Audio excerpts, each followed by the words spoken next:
Hay un acuerdo firmado en Palacio Nacional el 22 de mayo de 2026 que ningún canal de análisis político está midiendo correctamente, no porque los datos no estén disponibles, sino porque para entender lo que ese acuerdo significa de verdad, primero tienes que entender lo que no dice en el papel. 88.000 millones de dólares en comercio bilateral. 450 millones de consumidores europeos con acceso preferencial a productos mexicanos.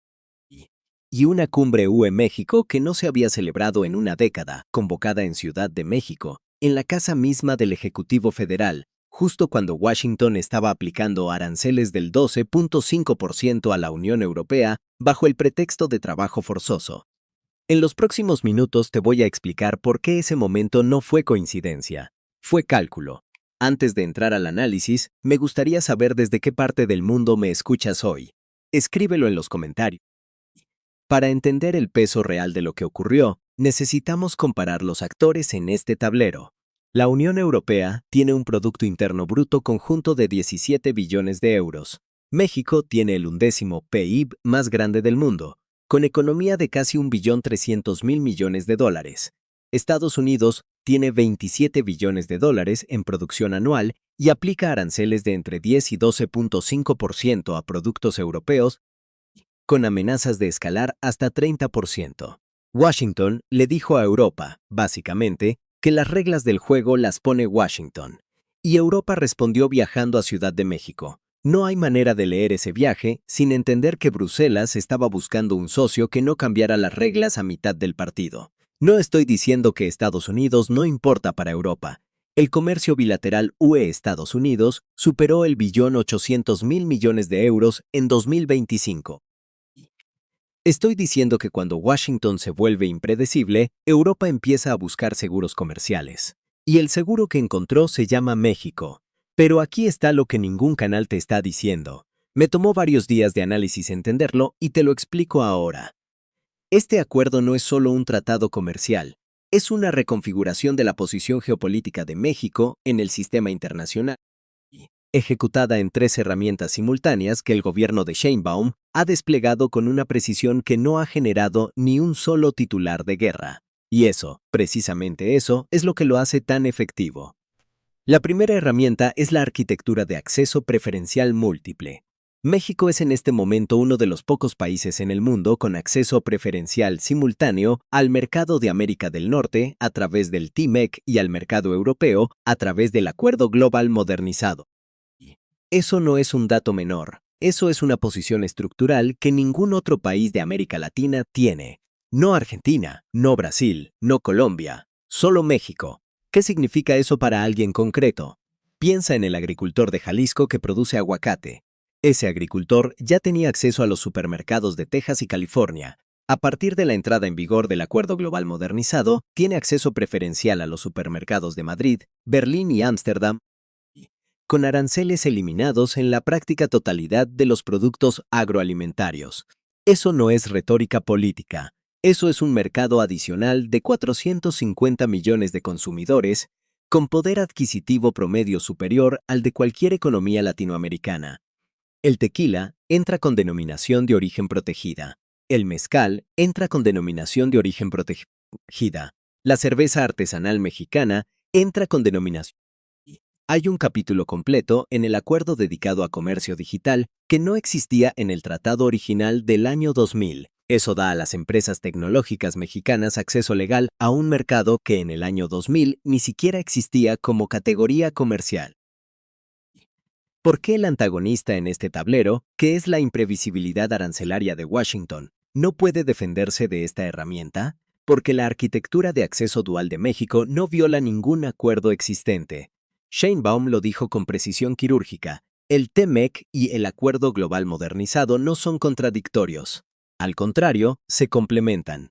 Y esa complementariedad es exactamente lo que Washington no puede objetar, sin contradecir los principios del libre comercio que él mismo ha proclamado durante décadas. Guarda esa paradoja. La voy a necesitar más adelante. Ahora necesito que entiendas algo antes de seguir con la segunda herramienta, porque si no lo entiendes, el análisis que viene después no va a tener el peso que merece. Desde el año 2000, Cuando entró en vigor el primer acuerdo comercial México-UE, el comercio bilateral se cuadruplicó. Pasó de 18.500 millones de dólares a 80 y 8.000 millones en 2025. Eso en 25 años. Ninguna retórica lo hizo la institucionalidad comercial, lo hizo la certeza jurídica, lo hizo tener reglas que no cambian cada vez que cambia un presidente. Eso es lo que estaba en juego cuando Sheinbaum aceleró la ratificación del acuerdo modernizado. No era solo actualizar un texto, era extender hacia las próximas décadas una relación que ya había demostrado funcionar. La segunda herramienta, y la que menos se entiende pero la que más duele en términos de posicionamiento estratégico, es el silencio diplomático calculado. Cuando Trump anunció aranceles del 12.5% a 60 economías en julio de 2026, incluyendo a México bajo el pretexto de trabajo forzoso, el gobierno mexicano no organizó una conferencia de prensa de confrontación, no hubo insultos, no hubo amenazas de represalia escalada. Sheinbaum respondió con datos. El peso estaba a 17.25 pesos por dólar. La tasa del Banco de México estaba en 6.5%. La inversión europea en México en 2025 había alcanzado 9.887 millones de dólares, el 24.2% del total de inversión extranjera directa en el país. Eso no es debilidad. Eso es lo que en diplomacia se llama comunicación asimétrica. Mientras el adversario sube el volumen, tú bajas el ruido y subes los números. ¿Por qué funciona? Porque en el tablero comercial internacional la credibilidad se mide con cifras, no con declaraciones. Cada vez que un líder político grita y los mercados no reaccionan, pierde autoridad. Cada vez que un gobierno responde con datos y la moneda aguanta, acumula autoridad. México lleva meses acumulando esa autoridad en silencio. Y la Unión Europea lo notó. De hecho, fuentes del Parlamento Europeo fueron explícitas. México es uno de nuestros aliados más fiables en la región, liderado por un gobierno progresista que impulsa las reformas. Eso lo dijo Bruselas, no Ciudad de México. El silencio de Sheinbaum habló más alto que cualquier discurso. Pero ¿cómo se sostiene ese silencio cuando la presión viene de la economía más grande del mundo? Esa es la pregunta que debería estar haciéndote ahora mismo, y la respuesta está en la tercera herramienta. La tercera herramienta es la más poderosa y la menos visible. Es lo que podemos llamar posicionamiento regulatorio estructural. México no se limitó a firmar un acuerdo comercial con Europa. Lo que hizo fue adoptar el modelo jurídico de protección de inversiones de la Unión Europea, un sistema llamado Investment Court System, que es el estándar regulatorio más sofisticado en materia de disputas de inversión en el mundo. Eso significa que las empresas europeas que inviertan en México ahora tienen acceso a un sistema de resolución de controversias que ellas mismas diseñaron y que conocen de memoria. Eso no es un detalle técnico, eso es una señal de confianza institucional de primera magnitud. Cuando una economía adopta el estándar regulatorio del socio que quieres atraer, le estás diciendo, las reglas aquí son las tuyas, ven a invertir. La Unión Europea fue el segundo mayor inversionista en México en 2025. La pregunta no es si esa cifra va a crecer con el nuevo acuerdo. La pregunta es cuánto. Pero hay algo más profundo en esta herramienta que no se reduce a la inversión. Al adoptar estándares europeos en materia de comercio digital, servicios financieros, telecomunicaciones, medio ambiente y compras gubernamentales, México está construyendo una infraestructura regulatoria que lo hace más compatible con Europa que con cualquier otro socio latinoamericano. Eso crea una forma de dependencia que no se llama subordinación, sino interdependencia técnica. Y la interdependencia técnica es mucho más difícil de romper que la dependencia comercial simple, porque no depende de la voluntad de un presidente. Depende de sistemas, protocolos, normas y procesos que toman años construir y décadas desmantelar. Aquí necesito hacer una pausa para ponerte dos caras de este proceso que los análisis geopolíticos raramente muestran. Hay un pequeño productor de cardamomo en Guatemala que exporta a través de México hacia Europa. Ese productor no eligió que las reglas del comercio internacional cambien. No votó por los aranceles de Trump, no decidió que el acuerdo UE-México se acelerara. Pero cada decisión en este tablero afecta directamente el precio que recibe por su cosecha, el tiempo que tarda en cruzar la aduana mexicana, y si tiene o no tiene acceso al mercado europeo. Cuando México mejora su posición regulatoria con Europa, ese productor guatemalteco se beneficia indirectamente si sus productos cruzan territorio mexicano, o pierde si las reglas de origen del nuevo acuerdo lo excluyen. La geopolítica no es abstracta, tiene consecuencias en el ingreso de ese mes, y hay una familia en Westfalia, Alemania, que fabrica autopartes y que en 2025 vio cómo sus costos de exportación a Estados Unidos subían con cada nueva ronda arancelaria de la administración Trump. Esa familia no tomó ninguna decisión de política exterior. Solo quiere que sus productos lleguen a un mercado con reglas estables. México, con su posición dual en TIMEC y Acuerdo Global Modernizado, es ahora la única plataforma logística en el mundo que les permite acceder simultáneamente al mercado norteamericano y al europeo desde una sola base de manufactura. Eso se llama nearshoring, y el nearshoring no es solo un concepto económico. Es la decisión de una familia alemana de instalar su fábrica en Monterrey en lugar de Shanghái. Eso se llama madurez diplomática. Y nosotros como mexicanos deberíamos reconocerla. Ahora necesito llevarte al contexto histórico para que entiendas por qué este momento es diferente a todos los anteriores. En 1975, México y la entonces Comunidad Económica Europea firmaron su primer acuerdo de cooperación. 25 años después, en julio de 2000, entró en vigor el primer Tratado de Libre Comercio entre México y la Unión Europea. Fue el primero de este tipo entre el continente americano y el europeo. No lo precedió ningún modelo. México y Europa lo inventaron juntos. Ese acuerdo del año 2000 no era perfecto. Liberalizó parcialmente el comercio de bienes y servicios, pero dejó fuera sectores enteros. Dejó fuera el comercio digital porque el comercio digital prácticamente no existía y tenía mecanismos de resolución de controversias que quedaron obsoletos con el paso del tiempo. Lo que ocurrió entre 2016 y 2025 fue un proceso de modernización que duró casi una década precisamente porque ambas partes sabían lo que estaban negociando. No era una actualización cosmética. Era rediseñar la arquitectura completa de la relación. Y cuando Trump regresó a la Casa Blanca en enero de 2025 y empezó a aplicar su política arancelaria como herramienta de presión, ese proceso de modernización que llevaba años en cocción, de repente se volvió urgente para Europa. Lo que era deseable se convirtió en estratégico. Y Sheinbaum instruyó a Marcelo Ebrard para acelerarlo. El cierre político final se produjo el 17 de enero de 2025. La firma en Palacio Nacional fue el 22 de mayo de 2026. Menos de 16 meses entre el cierre político y la firma formal. En términos de negociación comercial internacional, eso es velocidad de emergencia. ¿Qué nos dice eso sobre la doctrina diplomática de Sheinbaum? Nos dice que su gobierno identificó la ventana y la usó, que cuando el contexto internacional crea condiciones favorables, México no espera, actúa. Eso no lo hace cualquier gobierno. Eso requiere tener la arquitectura institucional y los cuadros técnicos listos para ejecutar cuando la ventana se abre.